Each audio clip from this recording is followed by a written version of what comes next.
La Maison de la culture du Japon à Paris, véritable pont entre les cultures françaises et japonaises. La rencontre entre deux cultures si éloignées donne parfois naissance à des innovations qui changent la face du monde. C'est ce qu'il s'est produit il y a un peu plus de 150 ans. Lors de la rencontre entre Paris et Shibusawa Eiichi, dont l'effigie figurera dès 2024 sur les billets de 10 000 yens, la plus grande valeur en circulation au Japon. Son rôle dans la création de près de 500 entreprises lui a valu le surnom de « père du capitalisme japonais », à l'époque où le Japon abandonnait non sans heurts son système féodal pour se moderniser. L'histoire de Shibusawa bascule lors de sa visite de l'exposition universelle de 1867 en tant que membre de la délégation envoyée à Paris par le shogunat. Sans cette rencontre avec Paris, on peut affirmer que Shibusawa Eiichi ne serait jamais devenu l'homme qu'il a été. Retraçons ensemble le séjour parisien de Shibusawa Eiichi et comment il est lié au développement durable que le monde entier cherche à bâtir.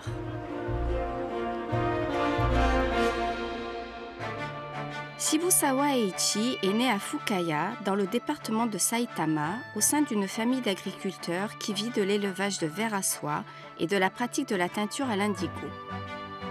À cette époque, le Japon féodal d'Edo, isolationniste, connaît ses dernières heures.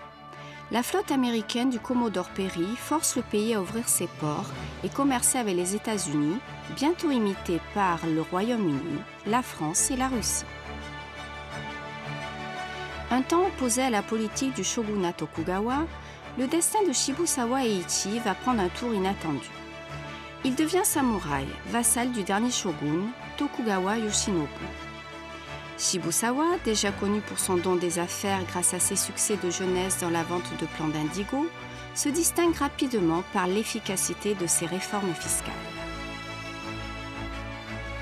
En reconnaissance de son talent en matière de finances, il est chargé des comptes de la mission diplomatique dirigée par Tokugawa Akitake, frère cadet de Yoshinobu, envoyé à l'exposition universelle de 1867. La délégation embarque à Yokohama en janvier 1867. Arrivée à Suez, elle prend le train, le canal étant toujours en construction à l'époque, pour arriver à Marseille au mois d'avril. C'est un banquier, Paul Fleury-Hérard, qui les accueille à leur arrivée. Consul général honoraire du Japon, il a 31 ans à l'époque. Shibusawa Eiichi a quant à lui 27 ans, le même âge qu'un certain Claude Monet. Loin d'être anodine, cette rencontre entre les deux jeunes hommes va devenir un moteur de la modernisation de l'économie japonaise.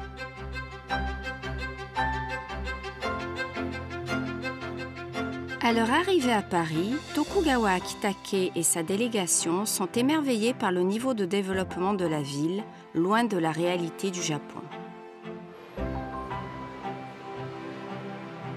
Ils séjournent au Grand Hôtel à côté de l'Opéra qui était en construction à l'époque. Au mois de juin, Shibusawa Eiichi se rend enfin à l'exposition universelle. Il s'agit de l'exposition universelle inaugurée par Napoléon III en 1867. Elle se tient sur le Champ de Mars, autrefois dédié aux parades militaires, là où sera dressée par la suite la Tour Eiffel, où un immense pavillon ovoïde a été construit pour l'occasion.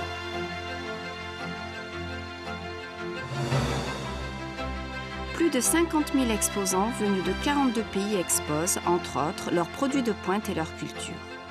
15 millions de personnes visiteront l'exposition. Les Français sont subjugués par la splendeur de l'artisanat japonais exposé. Ce fut leur première rencontre avec la culture japonaise, rencontre qui mènera plus tard à l'engouement pour le japonisme. De son côté, Shibusawa est surpris par la puissance de la civilisation occidentale. ses ascenseurs, ses moteurs à vapeur.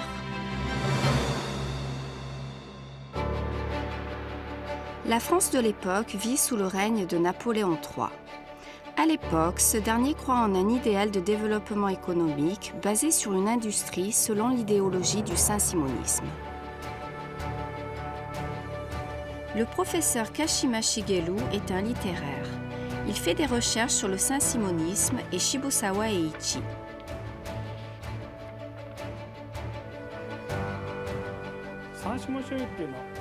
Selon le saint-simonisme, seules les personnes qui fabriquent des choses ou sont impliquées dans le commerce ou les affaires sont importantes.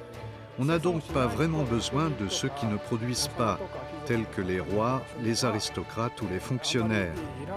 L'idée est que ce sont ces derniers qui dominent la société, alors que ce sont ceux qui sont impliqués dans les affaires qui devraient la dominer. Si la production devient l'objectif principal, elle ne suffit pas pour autant à faire bouger le monde. La distribution et la circulation, soit les gens, les choses et l'argent, jouent un rôle capital. Une autre idée du saint-simonisme est que des événements comme l'exposition universelle contribuent à faire bouger les idées.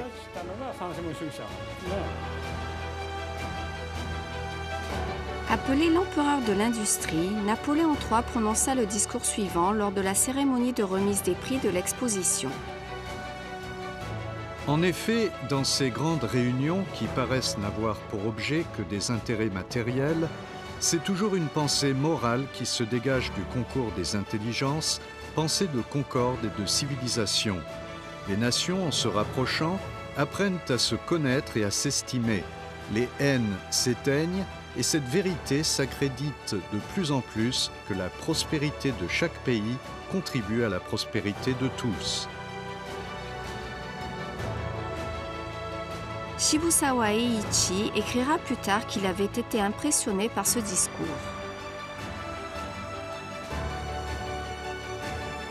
Le discours passionné de Napoléon III a résonné en moi. Sa logique, son éloquence, sa prestance, tout en lui m'a impressionné. Ces mots m'ont également permis de mieux saisir l'ampleur des ambitions qu'il nourrissait pour son pays.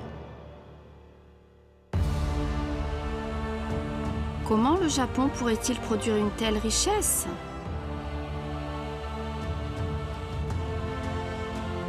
À Paris, Shibusawa apprend avec Fleury et Érard comment le marché boursier et les banques qui rassemblent le pouvoir des secteurs privés sont structurés.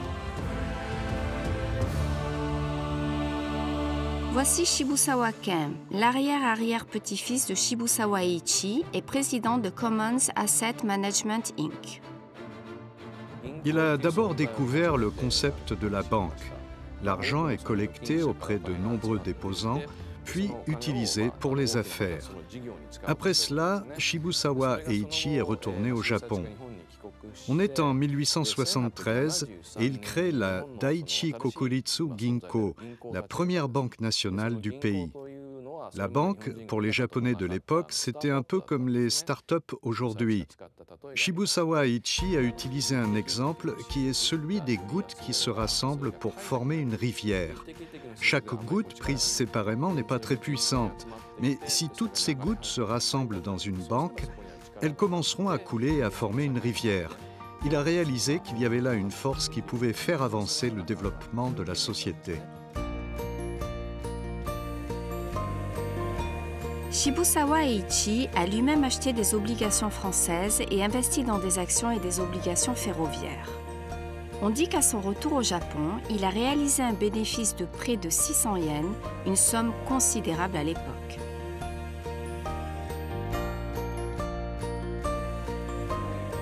Il n'a pas seulement vu qu'il était possible de réaliser un immense réseau ferroviaire en permettant à n'importe qui d'investir dans des actions, mais il a aussi fait la précieuse expérience de pouvoir conserver une partie du bénéfice.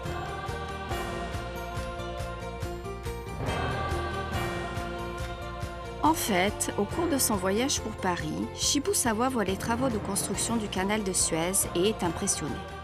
Ce n'était pas l'État, mais une entreprise privée qui réalisait ce chantier monumental.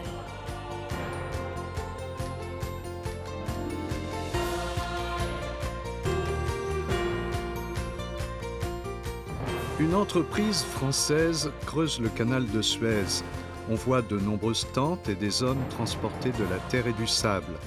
J'admire ces Occidentaux qui mettent en œuvre un plan aussi ambitieux, un plan qui transcende la nation et profitera à toute l'humanité et pas seulement à un seul individu.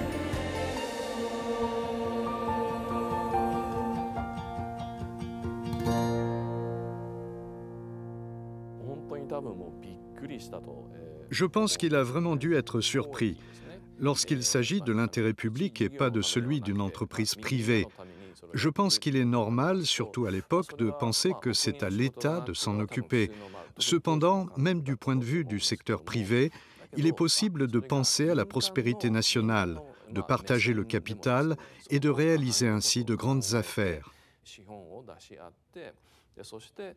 Le capitalisme, qui a réveillé Shibusawa Eiichi, n'est pas seulement pour certaines personnes soi-disant capitalistes, mais pour que chaque goutte d'eau se rassemble et crée une grande rivière qui construira un avenir meilleur.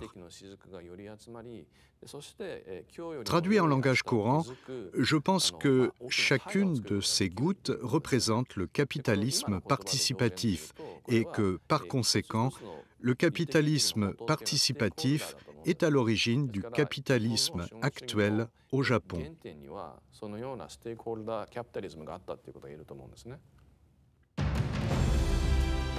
De retour au Japon, Shibusawa Eiichi a jeté les bases du système économique du Japon moderne au ministère des Finances avant de démissionner de son poste de fonctionnaire à 33 ans. Il participera ensuite à la création de près de 500 entreprises. En plus d'être le président de la toute première banque nationale, il s'impliquera dans un large éventail de domaines comme le premier groupe d'assurance vie qu'est Sompo Japan, l'acier représenté par Nippon Steel, des entreprises de béton, de filature, des sociétés commerciales et même de fabrication de bière.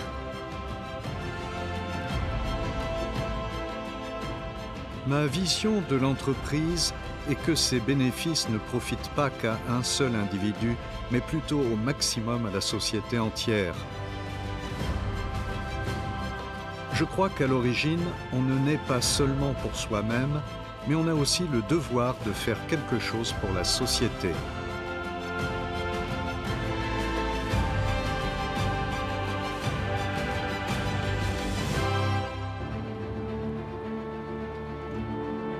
Une autre expérience vécue à Paris est gravée dans le cœur de Shibusawa Eiichi.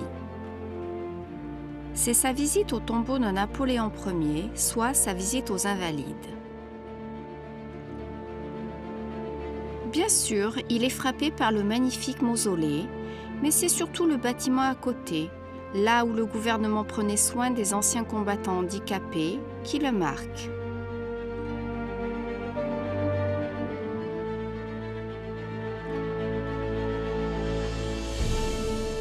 Il y avait plusieurs maisons à côté du tombeau et elles étaient habitées par des anciens soldats grièvement blessés pendant la guerre.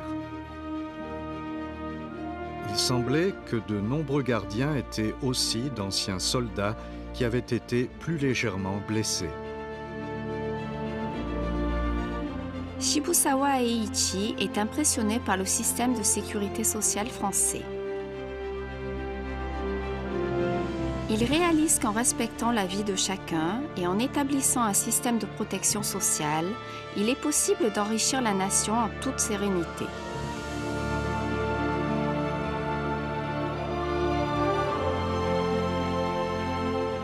Il dirigera plus tard un hospice et en tant que président de société, essaiera pendant de longues années d'améliorer leur bien-être.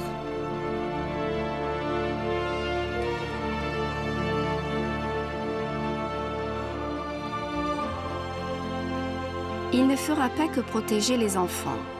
Il construira aussi un système durable qui permettra à ceux-ci d'aller à l'école et de créer de nouveaux emplois.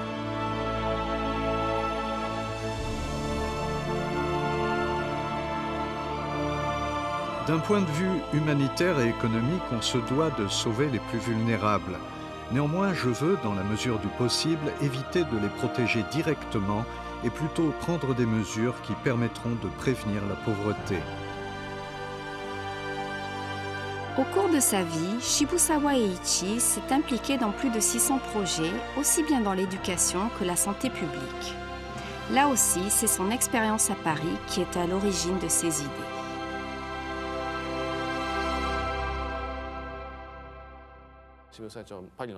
Je pense que Shibusawa Eiichi s'est promené dans la ville de Paris et qu'il a vu que tout n'était pas que richesse et qu'il y avait aussi des gens vulnérables.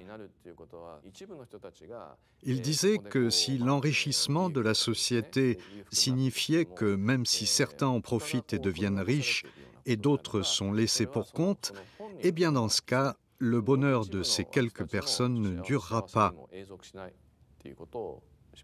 Peu importe le milieu dans lequel on est, même si on est considéré comme appartenant à la catégorie des personnes vulnérables, on peut participer à la société si on utilise pleinement ses talents, ses capacités et son potentiel. Ça, c'est une société juste et équitable. Les résultats peuvent ne pas être les mêmes, mais les chances sont égales.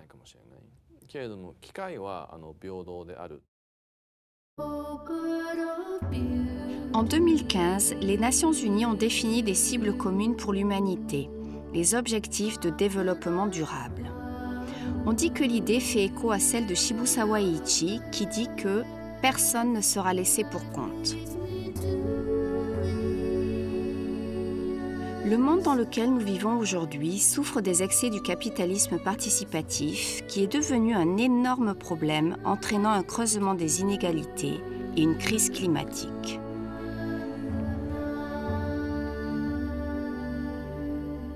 Shibusawa Eiichi a lancé la théorie de l'union entre l'économie et la morale, qui dit que la morale et l'économie sont compatibles.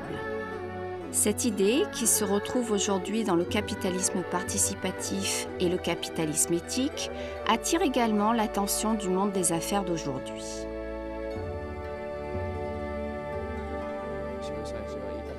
Je pense que ce dont parlait Shibusawa Eiichi en langage d'aujourd'hui, c'est de la durabilité.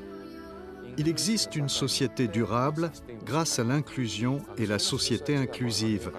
Moi, je pense qu'il y a 100, 150 ans de ça, c'est ce qu'il voulait dire dans le contexte linguistique de l'époque. Il reste de précieux extraits de la voix de Shibusawa Eiichi.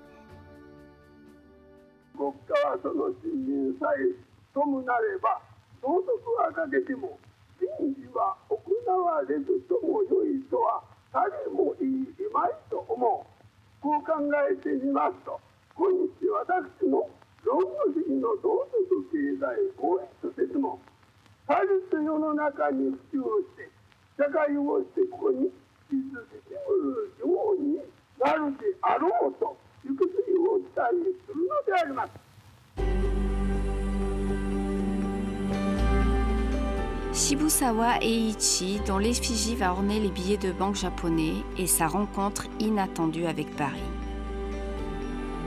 La Maison de la Culture du Japon à Paris se trouve en bord de Seine, près du Champ de Mars, là où Shibusawa Eiichi a autrefois visité le site de l'exposition universelle.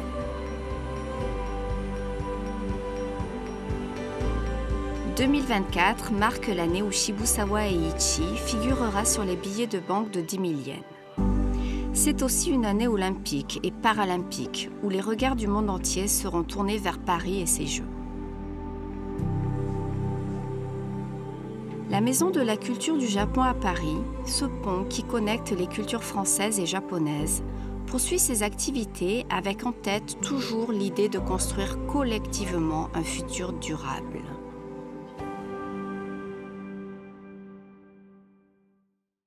La deuxième partie de cette série est sur les objectifs de développement durable sur lesquels travaillent les entreprises japonaises qui ont hérité de l'esprit de Shibusawa Eiichi.